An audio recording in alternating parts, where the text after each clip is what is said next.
Happy Sabbath to all of you. Nice to see all of you. A beautiful face, a happy face, isn't it? Worshipping together is so wonderful.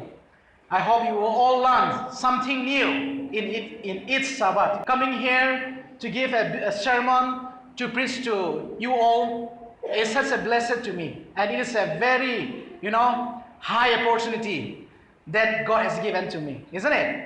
I'd like to thank to the administrators, the teachers, the staffs here in MBS who have been inviting me to give this special privilege. So above all, I thank our Heavenly Fathers who has given me good health and strength. I really thank God for this wonderful and enormous blessing to me. So today, first and foremost, before we like to proceed anything, I would just like to read out scriptures that has been just read by our pastor before in the opening session. Please turn to Ezekiel chapter 34 verse 14. Let me read it. I will feed them in a good pastures, and upon the high mountains of Israel serve their flock, and in the fat pasture serve their feet upon the mountains of Israel. God bless upon the scriptures we have been reading. So today, our worship service is dominated by children. Most of us are children here. So my message would be as easy as eating pie. Okay? It will be simple and then easy to understand. Even a little children would understand something today. So I would prepare my sermon as easy as possible in consideration to all the young people here. So before I like to start my sermon, I would like to have a short prayer. So we close our eyes. Heavenly Father, I pray that at this moment you will be with us and send us your Holy Spirit as I have delivered your message through these young people and the teachers and staff here as we come to this divine word. May your name be lifted in the Most High. In Jesus' name I pray. Amen. This morning, I would like to share a thoughtful sermon. So I would like to share 3 blessings to remember in our life. What kind of blessing it must be? We are about to hear it, okay? In first and foremost, I would like to tell about some amazing truth. In the year 1947, there was a Sephard boy. They are from Domain tribes people. Domains people are known as a nomadic Arab people, okay? One different place to another different place. Always moving. Doesn't have any permanent place to stay. There are some kinds of nomadic people, mostly known as a domain people. So they were living. Among this area, there was one gentle boy.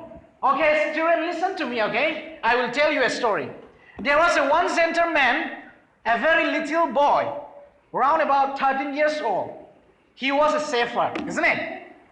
Do you know Sephard? Yeah, okay, wonderful. You all are brilliant, isn't it? So, he was herding a sheep in the green pasture. Every day, every time, he used to go for herding a sheep, taking out morning, evening. That was his duty. One day, as usual, he came out as his duty was to feed a sheep in the mountain. He came to the nearby Dead Sea. Dead Sea is a sea that the water has nothing to do with anymore.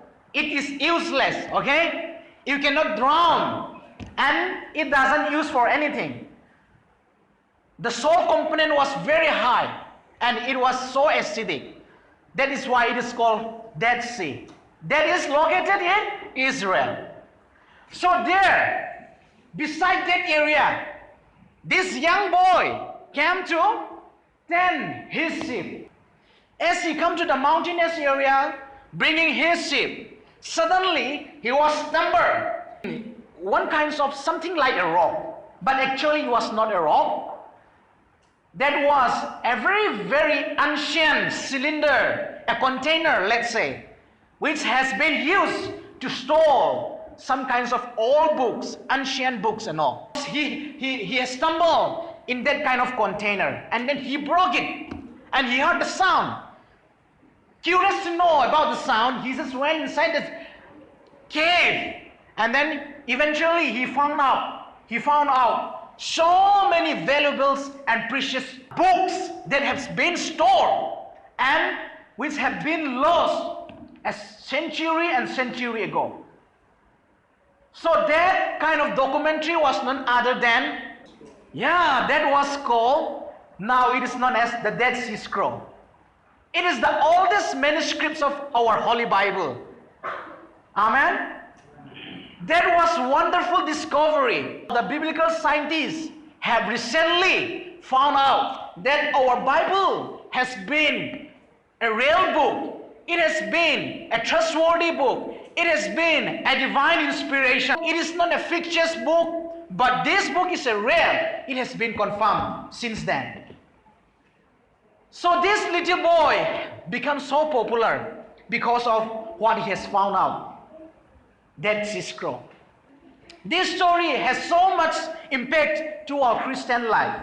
Likewise, there is one person in this Bible, in this Holy Bible, who has claimed to be a righteous person, who has claimed to be the heroes of the Bible, whose name is none other than our Lord and Savior Jesus Christ. He said in John chapter 10 verse 11, he said, I am the good shepherd. Amen? Jesus is the good shepherd. Today, under the good shepherd, what kind of blessing we have been receiving? That is what I want to share this morning. So be ready to listen it, okay? It was wonderful to have a good shepherd. Good shepherd never turn away from his sheep. Good shepherd never give up his sheep to the enemies or the prey or the predators. Good shepherd never make all his sheep hungry. Good shepherd never make his sheep so lonely. That's what Jesus has been doing to us, because he is our good shepherd. That's why today our best decision must be to follow the one who leads us and the one who self-proclaimed as a good shepherd. To understand the ministry of Jesus Christ, to understand the work of Jesus Christ, for our finite mind, to understand the ministry of Jesus Christ, Jesus has claimed himself that I am just a good shepherd. In fact, Jesus never tend to be Jesus never tend a sheep or a goat during his life. He has been preaching, he has been doing ministry, he has been journeying, he has been friendship or company with the crowd, he has been sharing the gospel. He was never once been with the sheep. But he proclaimed himself to be a good shepherd, which meant it is just for us to understand that the way he cares us is so wonderful. The way he cares us is so loving. Isn't it?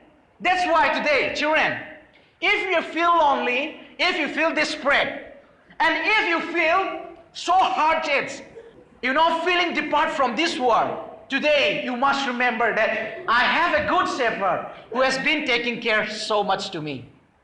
Shall we say amen? Amen. Yes. Today we are coming to him.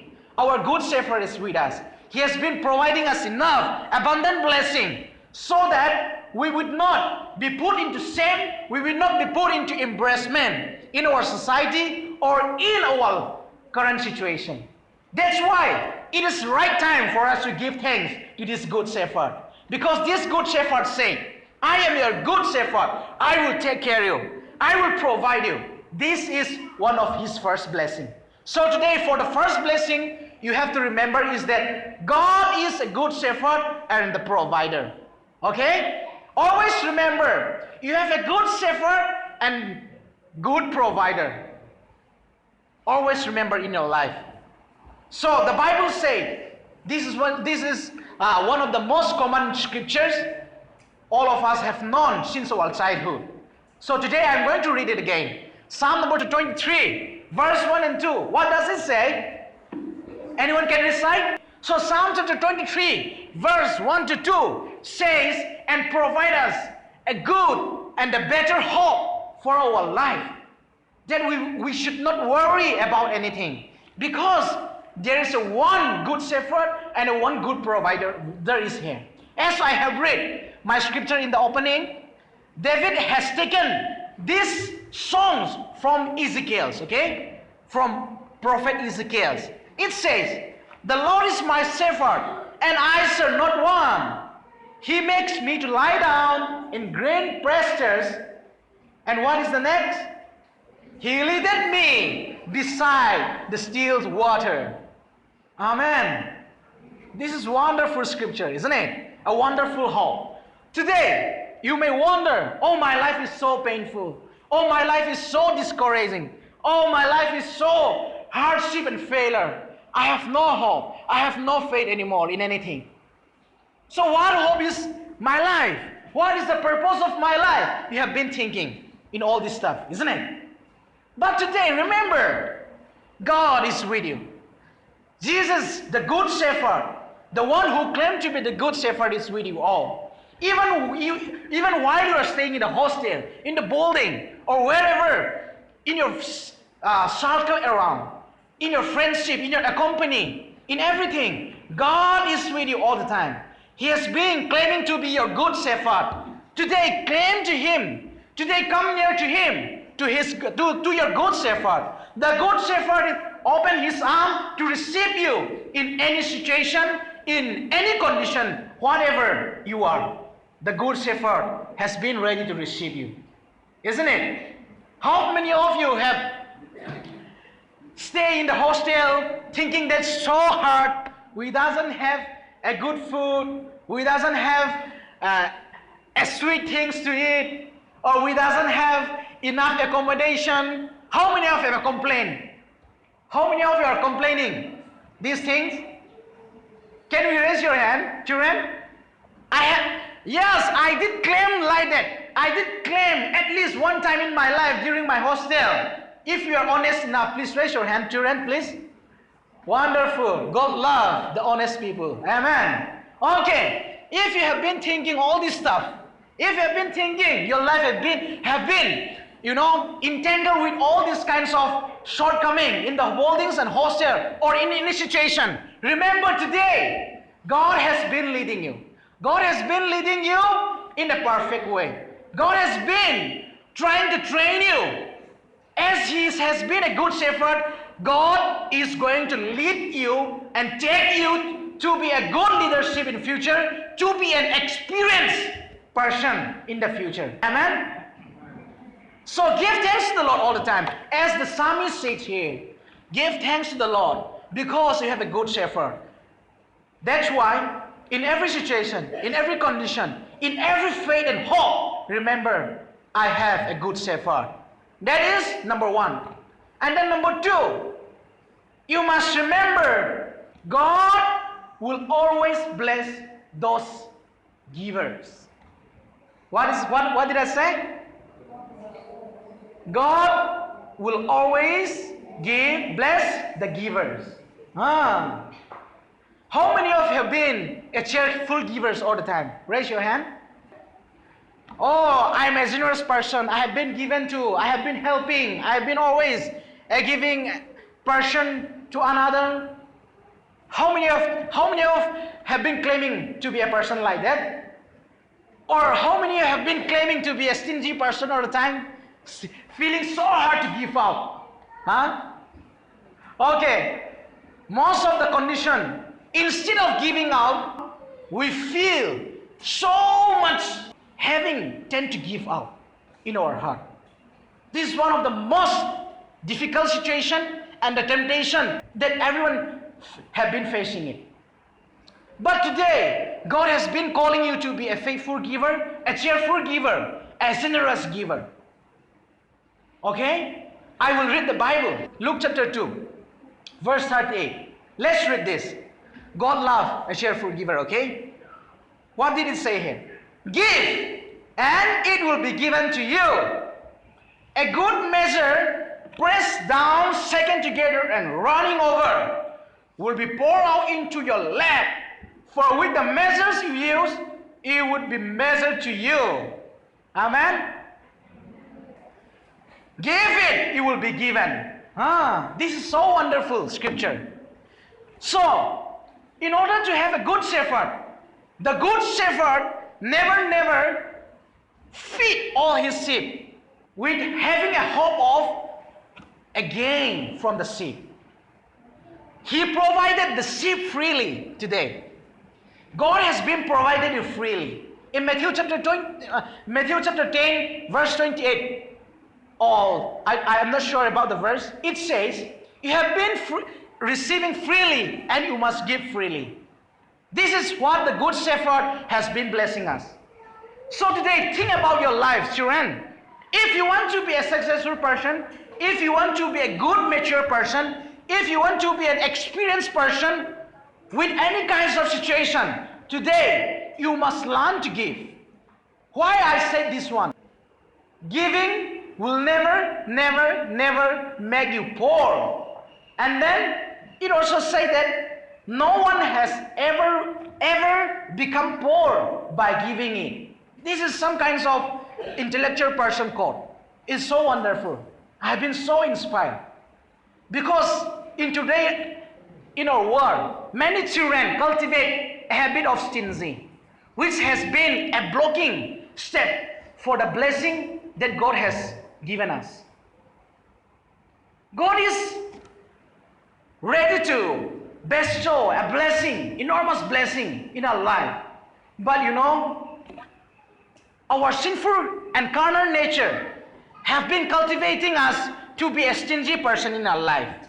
That's why children, as a student, while a learning stage, you have to learn so many things. I have to learn so many things. I have to be a generous giver. Since I have a good shepherd, today I must provide it freely. I must have a generous heart, a big heart, so that people can rely on me.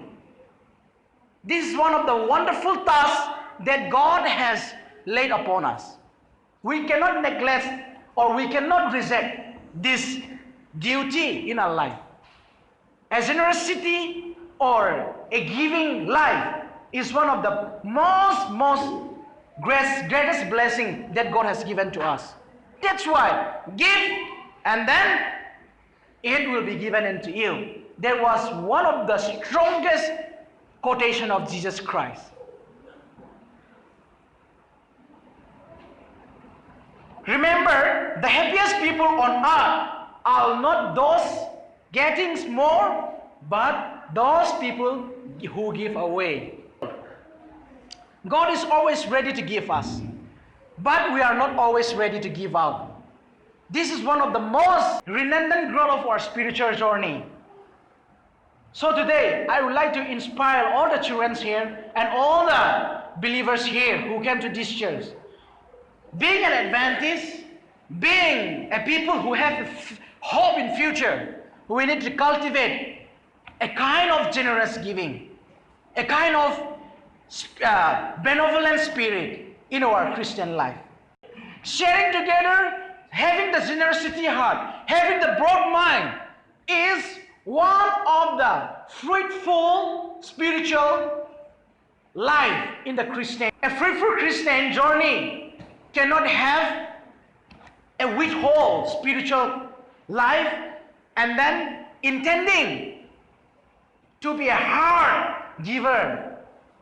This is not what the Bible has taught us. That's why today Jesus has been blessing us, and then giving is also one of the blessings that we can receive from God.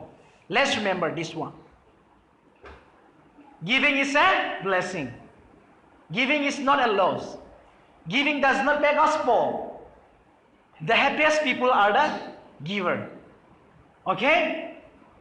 And then the third thing, I will come to my last point for the children. This is so helpful for all of you. The third thing is the blessing of eternal life. Wow, that's so amazing. The blessing of eternal life. Have you ever heard scientists today, they have do so many tests and experience in their laboratory. How can people cannot get old? How can people remain young? That they will stay always young and never get old. So that people can live young all the time and live longer. This is what the world have been obsessed about. They are so obsessive about immortality now. So today, I would like to talk about the greatest blessing that the earth cannot give is the eternal life.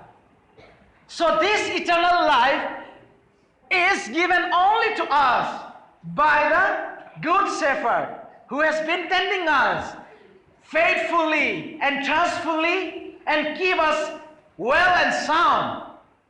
He is the only one who can give us eternal life. I will tell you one story. A Queen Xin Huang, the first Qing dynasty, he was an emperor. It was during 221 BC or something like that. That time, this Queen Xin Huang is the first emperor who united China, and then he employed all his citizens and all his people to build this Great Wall of China. How many of you know Great Wall of China? Wonderful. At least you know this one, right? The Great Wall of China is the only object that can be seen from the moon. Scientists or many moonlanders, they claim that the only object that can be seen from moon is the Great Wall of China. It's so great and magnificent. It's the oldest monument or the oldest wall that has been laid. It's so long ago, isn't it? So Queen Xin Huang was the one who take initiative to build this Great Wall of China in order to prevent from the Han's tribe, in order to prevent from their enemy. They cannot find. But the one who come back without finding these elixirs of life, this King Xin Huang, he tormented and then finished up. That's why many people getting afraid. So they don't want to come up. They don't want to come back with a failed mission, because if they come back, even the king they kill. So instead of killing by someone, they have to die by themselves in the jungle. So like that, this king was so obsessive. But you know what happened? The one who want to live the longest life, the one who want to maintain immortality, died at the age of just 42 years. How many years? In the age of 42, he just passed away. He left all his dynasty, all his glory, all his materials and possession. He left everything. Useless after he died, isn't it? Early thought of eternity, which they can never procure until now. And then one more thing, Alexander the Great, the first Greek emperor, who have been known as the fastest conqueror of the earth. From Egypt to India, he can conquer within 3 years. That is so amazing. This Alexander the Great also wanted to live longer. He wanted to live and enjoy life. He wanted to dominate the whole world. Same as the Sun Quinong, this Alexander the Great even tried to find a living water in some part of his life story. But it turned out in vain. So why I said all those things? Yes, many technology may come up, many medical scientists may come up, many things that can enhance and make beautiful our life can come up, but nothing can give us eternal life. But there is only one way, there is only one great blessing that we can receive eternal life, is the one only from our good shepherd. He alone is our Lord and Savior Jesus Christ. Amen. Yes, today children, you may not have a hope in this world. You may be desperate. You may be, give up, or you may be, doesn't have any support. You may be live a lonely life. You may be scattered in your faith. You may be shattered in any kinds of faith you want to hold on. But today, remember, there is one Lord and one God who can give you an eternal, immortal life, which you will never face a death and a hardship and a pain and sickness and sorrow in the future. This is one of the greatest blessings that the earth cannot procure. But the only one who follow and abide in this good shepherd can only receive this blessing. That's why today, some of the children, you may not have a decision. You may not have these kinds of such blessing. You may not have or heard about this kind of hope in the future. But today is a right time. Today is a right condition for you to receive this hope, to come to this Savior, to come to this good shepherd, that Lord, I want to be your disciple. I want to be your servant. I want to follow you, Lord. I want to be you, to be my good shepherd. Today I give up my life to you. I give my heart to you, so that I can have an eternal life that has been coming to you, that have been given by you, so that I would not have any distraction out of this worldly procurement. So this would be our prayer at this moment. Amen. The Bible says in John chapter 10, verse 25, verse 30, children, please listen to this. I give them eternal life, and then they shall never, and no one will snatch them out of my hand. No one will snatch them out of my hand. My Father who has given them to me is greater than all. No one snatches them out of my Father. I and my Father are one. I give them eternal life. Jesus is the only way, the truth, and the life. He is providing us the eternal life, the truth, and the only way for our salvation. He is the only one that we have, the ultimate source of our faith. So today, you may be hopeless and desperate situation, but children, it is your time right now to manifest and confess that you are a sinner. The only way to receive this good shepherd is that, Lord, I am a sinner. I broke your holy law. I am laborer to get a punishment or the transgressions of the law. But today, Lord, because of your love and graces, today I can attain this salvation, and you can be my personal and Savior. And I will serve you throughout eternity. Give your Holy Spirit so that I can do out your will. This should be our prayer at this moment. So children, let us remember, it is a high time for us, all the church members today right now. If any one of you are not in a condition to have or to follow this good shepherd, today he is calling us.